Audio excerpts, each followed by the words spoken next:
आदरणीय बंधुओं, माताओं व मेरी प्यारी बहनों, राधे राधे। आपका हमारे इस YouTube चैनल पर बहुत बहुत स्वागत है। बंधुओं, आज हम इस वीडियो में श्रावण कृष्ण पक्ष में आने वाली संकटा गणेश चतुर्थी व्रत कथा को सुनेंगे, जिसे सुनने सुनाने से गणेश जी की कृपा से मुश्किलों व परेशानियों का अंत होता है, समाज में मान यश की प्राप्ति होती है। कथा सुनने के बाद यदि आप हमारे चैनल पर नए हैं तो कृपया हमारे चैनल को सब्सक्राइब करें, बेल आइकन को प्रेस करें ताकि हमारी वीडियो की नोटिफिकेशन सबसे पहले आप तक पहुंचे। वीडियो को शेयर व लाइक भी जरूर करें। कथा के अनुसार ऋषिगण पूछते हैं कि हे स्कंद कुमार, दरिद्रता, शोक, कुष्ठ आदि से विकलांग, शत्रुओं से संतप्त, राज्य से निष्कासित राजा, सदैव दुखी रहने वाले, धनहीन, समस्त उपद्रवों से पीड़ित, विद्याहीन, संतानहीन, घर से निष्कासित लोगों, रोगियों एवं अपने कल्याण की कामना करने वाले लोगों को क्या उपाय करना चाहिए जिससे उनका कल्याण हो और उनके सभी कष्टों का निवारण हो। यदि आप ऐसा कोई उपाय जानते हैं तो कृपा कर उसे बतलाइए। स्वामी कार्तिकेय जी ने कहा, हे ऋषियों, आपने जो प्रश्न किया है उसके निवारण में आप लोगों को एक शुभदायक व्रत बतलाता हूँ, उसे सुनिए। इस व्रत के करने से पृथ्वी के समस्त प्राणी सभी संकटों से मुक्त हो जाते हैं। यह व्रत महापुण्यकारी एवं मानवों को सभी कार्यों में सफलता प्रदान कराने वाला है। विशेषतः यदि इस व्रत को महिलाएं करें तो उन्हें संतान एवं सौभाग्य की प्राप्ति होती है। इस व्रत को धर्मराज युधिष्ठिर ने किया था। पूर्व काल में राज्य से निष्कासित होकर अपने भाइयों के साथ जब धर्मराज वन में चले गए थे तो उस वनवास काल में भगवान श्री कृष्ण ने उनसे कहा था। युधिष्ठिर ने भगवान श्री कृष्ण से अपने कष्टों के निवारण के लिए जो प्रश्न किया था उस कथा को आप श्रवण कीजिए। युधिष्ठिर पूछते हैं कि हे पुरुषोत्तम, ऐसा कौन सा उपाय है जिससे हम वर्तमान संकटों से मुक्त हो सकें। हे गदाधर, आप सर्वज्ञ हैं। हम लोगों को आगे अब किसी प्रकार का कष्ट ना भुगतना पड़े, ऐसा उपाय बताइए। स्कंद कुमार जी कहते हैं कि जब धैर्यवान युधिष्ठिर विनम्र भाव से हाथ जोड़कर बारंबार अपने कष्टों के निवारण का उपाय पूछने लगे तो भगवान केशव बोले। भगवान श्री कृष्ण ने कहा कि हे राजन, संपूर्ण कामनाओं को पूर्ण करने वाला एक बहुत बड़ा गुप्त व्रत है। हे राजन, इस व्रत के संबंध में मैंने आज तक किसी को नहीं बतलाया है। प्राचीन काल में सतयुग की बात है कि पर्वतराज हिमाचल की सुंदरी कन्या पार्वती ने शंकर जी को पति रूप में प्राप्त करने के लिए गहन वन में जाकर कठोर तपस्या की, परंतु भगवान शिव प्रसन्न होकर प्रकट नहीं हुए। तब पार्वती जी ने अनादिकाल से विद्यमान गणेश जी का स्मरण किया। गणेश जी को उसी क्षण प्रकट देखकर पार्वती जी ने पूछा कि मैंने कठोर, दुर्लभ एवं लोमहर्षक तपस्या की, किंतु अपने प्रिय भगवान शिव को प्राप्त न कर सकी। तब वह कष्ट विनाशक दिव्य व्रत जिसे नारद जी ने कहा है और जो आपका ही व्रत है, उस प्राचीन व्रत के तत्व को आप मुझसे कहिए।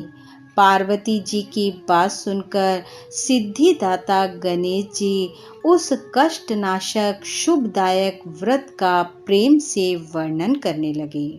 गणेश जी ने कहा, हे अचल सुते, अत्यंत पुण्यकारी एवं समस्त कष्टनाशक व्रत को कीजिए। इसके करने से आपकी सभी आकांक्षाएं पूर्ण होंगी और जो व्यक्ति इस व्रत को करेंगे उन्हें सफलता मिलेगी।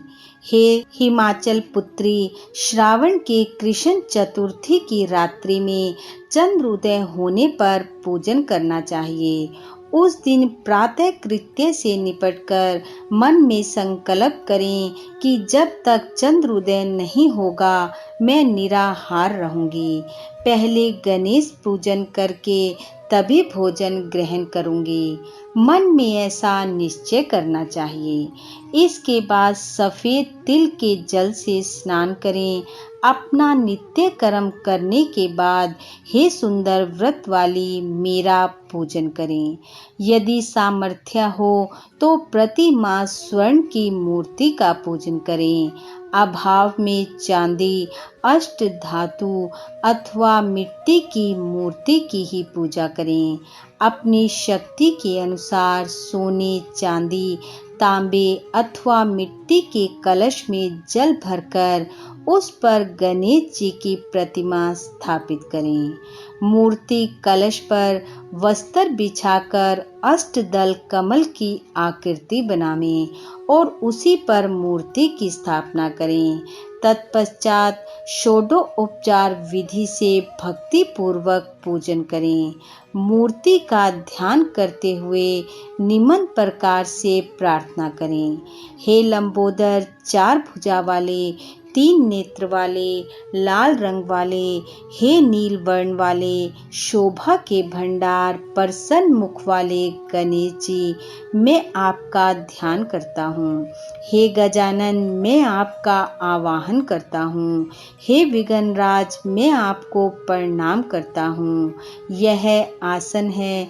हे लंबोदर, यह आपके लिए पाद्य है। हे शंकर सुवन, यह आपके लिए अर्घ है। हे उमापुत्र, यह आपके स्नान के लिए जल है। हे वक्रतुंड, यह आपके लिए आचमनीय जल है। हे शूर्पकर्ण, यह आपके लिए वस्त्र है।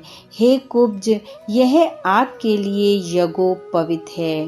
हे गणेश्वर, यह आपके लिए रोली चंदन है। हे विघ्न विनाशन, यह आपके लिए फूल है। हे विकट, यह आपके लिए धूप दीप है। हे वामन, यह आपके लिए दीपक है। हे सर्वदेव, यह आपके लिए लड्डू का नैवेद्य है। हे देवों के देव, यह आपके निमित्त फल है। हे विघ्नहर्ता, यह आपके निमित्त मेरा प्रणाम है। प्रणाम करने के बाद क्षमा प्रार्थना करें। इस प्रकार षोडोपचार रीति से पूजन करके नाना प्रकार के भक्ष्य पदार्थों को बनाकर भोग लगावें। हे देवी, शुद्ध देसी घी में 15 लड्डू बनावें। सर्वप्रथम भगवान को लड्डू का भोग लगाएं। उसमें से 5 लड्डू ब्राह्मण को दे दें। अपनी सामर्थ्य के अनुसार दक्षिणा देकर चंद्र उदय होने पर भक्ति भाव से अर्घ दें। 5 लड्डू का भोजन स्वयं करें। फिर हे देवी ऐसे बोलें, तुम सब तिथियों में सर्वोत्तम हो, गणेश जी की परम प्रियतमा हो। हे चतुर्थी, हमारे द्वारा दिए अर्घ को ग्रहण करो, तुम्हें प्रणाम है। फिर इस प्रकार से बोलते हुए चंद्रमा को अर्घ प्रदान करें। क्षीर सागर से उत्पन्न हे लक्ष्मी के भाई, हे निशाकर, रोहिणी सहित हे शशि, मेरे दिए हुए अर्घ को ग्रहण कीजिए। गणेश जी को इस प्रकार प्रणाम करें। हे लंबोदर, आप संपूर्ण इच्छाओं को पूर्ण करने वाले हैं, आपको प्रणाम है। हे समस्त विघ्नों के नाशक, आप मेरी अभिलाषाओं को पूर्ण करें। तत्पश्चात ब्राह्मण की प्रार्थना करें। हे ब्राह्मण देव, आपको नमस्कार है। आप साक्षात देव स्वरूप हैं। गणेश जी की प्रसन्नता के लिए हम आपको लड्डू समर्पित कर रहे हैं। आप हम दोनों का उद्धार करने के लिए दक्षिणा सहित इन 5 लड्डुओं को स्वीकार करें। हम आपको नमस्कार करते हैं। इसके बाद ब्राह्मण भोजन कराकर गणेश जी से प्रार्थना करें। यदि इन सब कार्यों के करने की शक्ति न हो तो अपने भाई बंधुओं के साथ दही एवं पूजन में निवेदित पदार्थ का भोजन करें। प्रार्थना करके प्रतिमा का विसर्जन करें और अपने गुरु को अन्न वस्त्र आदि एवं दक्षिणा के साथ मूर्ति दे देवें। हे सुमुखी, इस प्रकार जीवन भर गणेश चतुर्थी का व्रत करना चाहिए। यदि जन्म भर न कर सकें तो 21 वर्ष तक करें। यदि इतना करना भी संभव न हो तो 1 वर्ष तक 12 महीनों के व्रत को करें। यदि इतना भी ना कर सकें तो वर्ष के 1 मास को अवश्य ही व्रत करें और फिर श्रावण चतुर्थी को व्रत का उद्यापन करें। इस प्रकार व्रत करने से मैं प्रसन्न होता हूँ, इसमें तनिक भी संदेह नहीं है। जो लोग मेरी पूजा भक्ति भाव से करते हैं उनकी अभिलाषा मैं अवश्य पूर्ण करता हूँ। भगवान श्री कृष्ण कहते हैं कि हे युधिष्ठिर, प्राचीन काल में स्वयं गणेश जी ने पार्वती जी से कहा था और पार्वती जी ने उसी भांति आराधना की थी जिससे उन्हें सफलता प्राप्त हुई।